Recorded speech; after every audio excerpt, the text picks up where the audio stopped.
Join বন্ধুরা, তো আজকে আমার এই ভিডিওটা হচ্ছে আমার যেসব ছোট ভাই বোনেরা আছে যারা সদ্য এখন চাকরির জন্য প্রিপারেশন শুরু করছো, এসএসসিডি বা অগ্নিবীর বা আরও অন্যান্য চাকরির জন্য প্রিপারেশন নিচ্ছ, তারা কয়েকটা ভুল করো, সেই ভুলগুলোই শুধরে দেওয়ার জন্য আজকে এই ভিডিওটা, মানে ছোট্ট একটা গাইড টাইপের।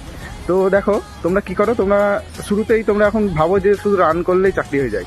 দেখো আমি একটা কথা বলি, রান করবা, সকালে রান করে আসো, দিয়ে আবার তোমরা সারাদিন শুয়ে বসে বা ঠিকঠাক পড়াশোনা না করে শুয়ে বসেই কাটিয়ে দাও, আবার বিকেলে দৌড়াতে চলে যাও, দেওয়ার এসে রাতেও ঠিকঠাক পড়ো না, ঘুমিয়ে পড়ো। তো এইভাবে করলে তুমি জীবনে কোনোদিন চাকরি পাবে না।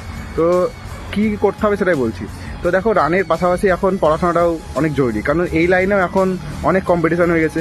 কারণ এই লাইনে সবাই, অন্য লাইন কোনো লাইনে চাকরি নাই, তো এই লাইনে সবাই মোটামুটি আসে। তো দেখো, রান করলেই যে তুমি চাকরি পেয়ে যাবে তার কোনো মানে নাই, রানের সাথে সাথে সাথে সাথে পড়াশোনাটাও চালিয়ে যেতে হবে। তো তুমি সকালে রান করো সারাদিন, আর একবেলা রান করলেই না, সারাদিন পড়াশোনা করো, দিয়ে বা রাতে পড়াশোনা করো, ম্যাথ করো বা রিজনিং করো, এগুলো করো। তো প্র্যাকটিস করে যাও, কিন্তু শুধু দৌড়েই যাবা, কিন্তু দৌড়ে কোনোদিন চাকরি হবে না। তো আমি এটাই বলছি যে দৌড়ানোর সাথে সাথে পড়াশোনা করবে। আর যেসব ছোটোখাটো যারা নেশা করো, বিশেষ করে ধোয়ার নেশা, সেসব নেশাগুলো পারলে ছেড়ে দিও, সেগুলো রানের ক্ষেত্রে অনেক এফেক্ট ফেলে। তো এটাই বলবো, এসবগুলো থেকে এড়িয়ে চলো আর ভালোভাবে পড়াশোনা করো। জয় হিন্দ।